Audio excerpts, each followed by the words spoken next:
¿Qué tal, chiquillos? Hoy día vamos a hablar de los complementos directos e indirectos, ¿ok? Es un tema muy complicado, pero no es tan complicado. Para que sepan, quiero que en un momento ustedes puedan empezar a entender estos conceptos. We're going to talk about indirect and direct objects, okay? And we're going to start using their pronouns. Primero, ¿qué es un complemento directo? What is a direct object? Okay. A direct object answers the question, who or what is being verbed? Okay. In Spanish placement, that is before the conjugated verb or after the infinitive. English equivalents are me, you, him, her, it, us, them. So, direct object pronouns are me, te, lo, la, nos, os, los, las. Por ejemplo, Juan has the book. So what is being had? The book. That is the direct object. Okay, so in English we would say Juan has it. Juan sees Maria. Who's being seen? Maria is a direct object. So we're going to place her with a pronoun. We would say Juan sees her. So in Spanish we can do similar things. Juan tiene el libro. What is being had? El libro. That is the complemento directo. And Juan lo tiene. Notice that we put the lo in front. Okay? In front of the verb. Right there. Juan ve a Maria. Who is being seen? Maria. She is the direct object. The complemento directo. Juan la ve. Notice that we matched it in number and gender. There, it's la, because she is a girl.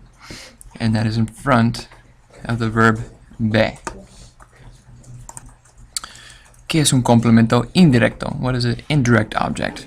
So this answers the question, who or what receives the complemento directo, or who or what receives the direct object? Spanish placement is before a conjugated verb or after the infinitive, just like with the direct objects. English equivalents, me, you, him, her, it, us, them. Okay, so these are a little bit different. Make sure you recognize these differences. Mostly the differences are, just down here. That's where you're going to tell if it's a direct or indirect object. It is me, te, le, nos, os, les. Por ejemplo, I give you the gift. Or I give the gift to you. Who is the subject? Who is the subject? I am the subject. What is being given? The gift. That is the direct object. And who receives the gift? You. That is the indirect object, or the complemento indirecto. So in Spanish, yo doy el regalo a ti. Who is the subject? Yo. What is being given? El regalo. And who receives the gift? Ti.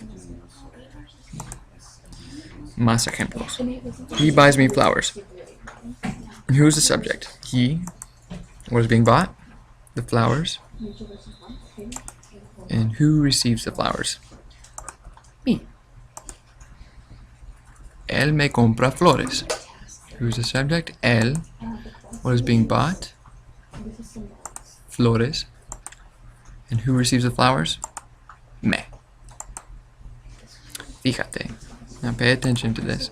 If there's an indirect object, there's always a direct object. Except for the case of flip verbs, but we'll go over that in the future. Okay? But with how we're using these, there will always be a direct object if there's an indirect object.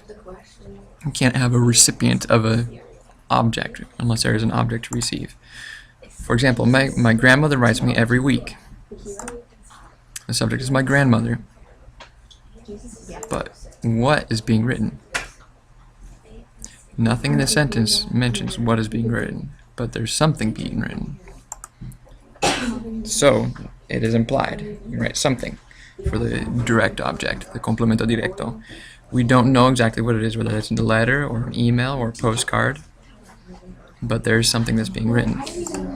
And who is receiving what is being written? Me.